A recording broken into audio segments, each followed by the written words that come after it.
भैया जी दुबई से। राधे राधे। राधे राधे महाराज जी।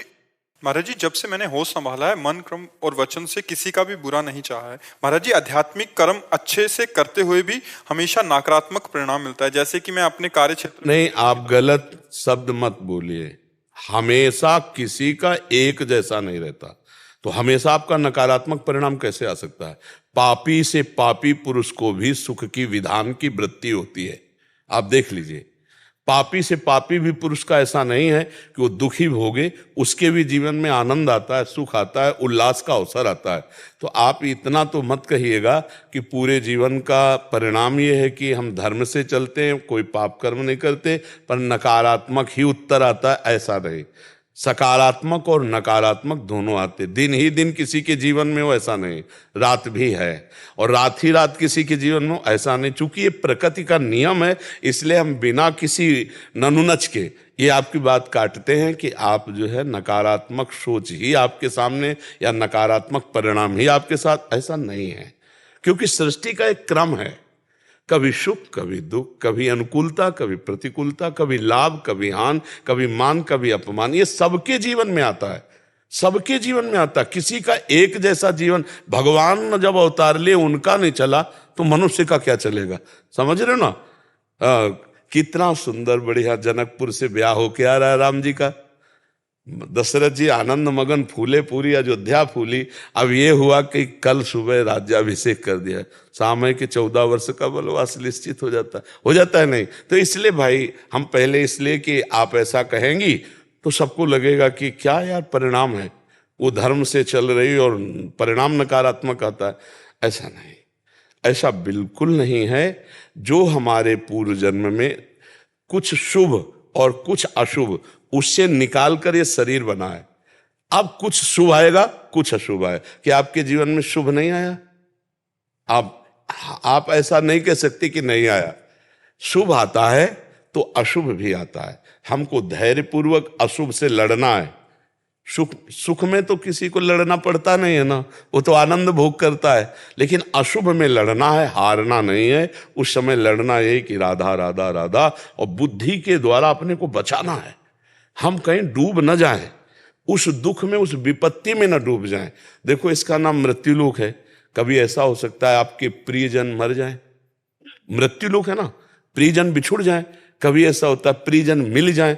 तो हमको बहुत संभल के चलना है इस मृत्युलोक में, कि हमारे प्रियजनों का वियोग हो सकता है, मरण हो सकता है। इसका नाम मृत्युलोक। हमारी प्रिय वस्तुएं हमसे छिन सकती हैं, ये मृत्यु लोक है। यहाँ पता नहीं कब कहाँ कैसा। इसीलिए हम कहते हैं नाम जप करो, राधा राधा राधा राधा, और हे प्रभु बचाओ। बड़ा भयावह संसार है, बड़ा अब वो चैन से सोने की जंजीर पहने जा रही है, और दुष्ट आया पकड़ के ऐसे मुंह भरा, वो गिर गए। 40,000 50,000 1 लाख की जंजीर होगी, और उसका जीवन नष्ट, हाथ टूट जाए, पैर टूट। वो मोटरसाइकिल में बैठे ना, ऐसे लोग खींच लेते। अब कितनी घटनाएं ऐसी हैं जो व्यर्थ की, मतलब जीवन लीला को नाश करने। अब वो आराम से मस्ती से जा रहा किनारे किनारे, उसका ड्राइवर का पता नहीं क्या हुआ, गाड़ी चढ़ गई पीछे ऐसे। ये बड़ा दुखालय संसार है, भगवान ने लिख दिया है, और ये नाशवान है। दुखालयम अशाश्वतम। इसलिए नाम जप करो, दुख से लड़ना सीखो, सुख में भूलो मत। ऐसे अपनी जीवन यात्रा को काटो। जो कर्म हमने किए हैं वही हमारे परिणाम में आएंगे, पक्का समझो, उसके अलावा नहीं आ सकता। अब हम मनुष्य जन्म पाए हैं तो नया एक ऐसा कर्म करें कि सब कर्मों को दबा दे, वो है भजन। भजन एक ऐसा महान कर्म है जो तुम्हारे पाप और पुण्य दोनों को नष्ट कर देगा, और तभी भगवत प्राप्ति होती, भगवत प्राप्ति करा देगा। तो अब जैसे आप कहें कि आपकी दोनों किडनी ठीक है ना? हाँ। हम बचपन से किसी जीव को मारा हो ऐसा याद नहीं, और भजन के सिवा कुछ काम नहीं, और दोनों किडनी फेल है। विचार करो आप, अगर दावा पेश करें तो करने का अधिकार रख सकते हैं, लेकिन हमको ज्ञान है इस बात का, इसलिए दावा नहीं पेश करना है। हमारे कर्म का फल हमको प्राप्त हुआ, लेकिन हमारे प्रभु का प्रसाद, स्वस्थ किडनी वाला इतना कार्य नहीं कर सकता जितना फेल किडनी से कार्य करवा रहे प्रभु, नहीं करवा रहे। ये भगवान की कृपा है, और ये हमारा कर्म है। कल तो गुरु भगवान 1-1.5 लाख लोग थे, हाँ, आज उससे ज्यादा लेकिन से मेरे जबान थक गई। तो हम ये बताना चाहते हैं कि हमारे कर्म हमको गिराना चाहेंगे पूर्व के, लेकिन यदि हमारा भजन है, भगवान का आश्रय है, तो हमको ये कर्म रौंद नहीं पाएंगे। ये बात है। देखो, मनुष्य जब भगवान से विमुख होता है तो पापी कर्म बनता है। कौन ऐसा गृहस्थ है जिसने भ्रूण हत्या न कराई हो, गर्भ हत्या न कराई हो? कोई बिरले गृहस्थ होगा। आप विचार करो, और उसका कितना बुरा दंड है, और ये तो पता नहीं है। कोई बिरला ऐसा होगा जो बच्चा नष्ट न करवा, तो बिरले ऐसे हमें तो बिरला में भी ढूंढना मुश्किल पड़ जाएगा। नहीं तो कई तरह से जीव का नाश होता है, कई तरह से नाश किया जाता है ना। अब आप कहते हैं हमने कौन सा पाप किया, बहुत सूक्ष्म विषय हम बता रहे हैं।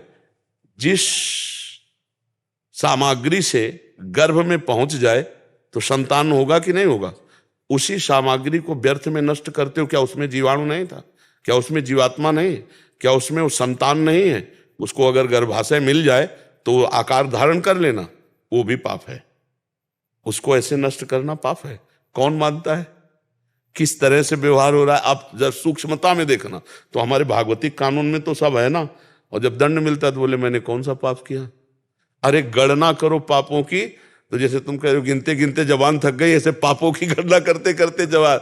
फिर भी भगवान हम पर कितनी कृपा की है कि हमें स्वस्थ रखे, हमें वायु मिल रही, आकाश पृथ्वी जल सब, सूर्य चंद्र सब मिल रहे हैं। अब भी चांद से नाम जप करके अपना पूरा रजिस्टर खाली कर दो, पूरे रजिस्टर को डिलीट करवा दो, वो नाम भजन से होगा। इसलिए चिंता मत करो, आप बहुत सुखी हो। ऐसे ऐसे दुखी लोग हैं जिनके न हाथ हैं न पैर हैं, न भोजन की व्यवस्था है, फुटपाथ में मक्खियां भिनभिना रही, भगवान उन पर भी कृपा करते हैं। आप पर तो कृपा है ही। निगेटिव सोच को बदल दो, पॉजिटिव सोच कर लो। कुंती माता जी ने भगवान जब द्वारिकाधीश पांडवों को राज्य दिया और चलने लगे तो भगवान से प्रार्थना की कि प्रभु मुझे पग पग पर विपत्ति दीजिए। बोलो कौन ऐसा मांगेगा? विपत्ति से सब थर्राते हैं, नहीं डरते। कुंती माता जी ने कहा विपदा संतुना, एक एक कदम पे विपत्ति दे। तो भगवान ने कहा ये चीज क्या मांग ली? बोले प्रभु आज संपत्ति मिल गई तो आप पीठ करके द्वारिका जा रहे हो, और जब विपत्ति थी ना तो आप दौड़ते हुए आ रहे थे। मुझे आपकी सम्मुखता चाहिए, जो विपत्ति जो दुख आपकी याद कराए, आपका दर्शन कराए, वो संपत्ति से बढ़कर। और वो संपत्ति जिसमें आप पीठ करके द्वारिका जाओ आग लगे, ऐसी संपत्ति नहीं, मुझे पग पग पर विपत्ति। तो विपत्ति तो भगवान से मिलाने के लिए आती है। यदि हम विपत्ति में देखें तो अपना कोई नजर नहीं आता। ये बात सही बोल रहे हो महाराज जी। कल जब मैं आई थी तो और सब गलत बोल रहे थे।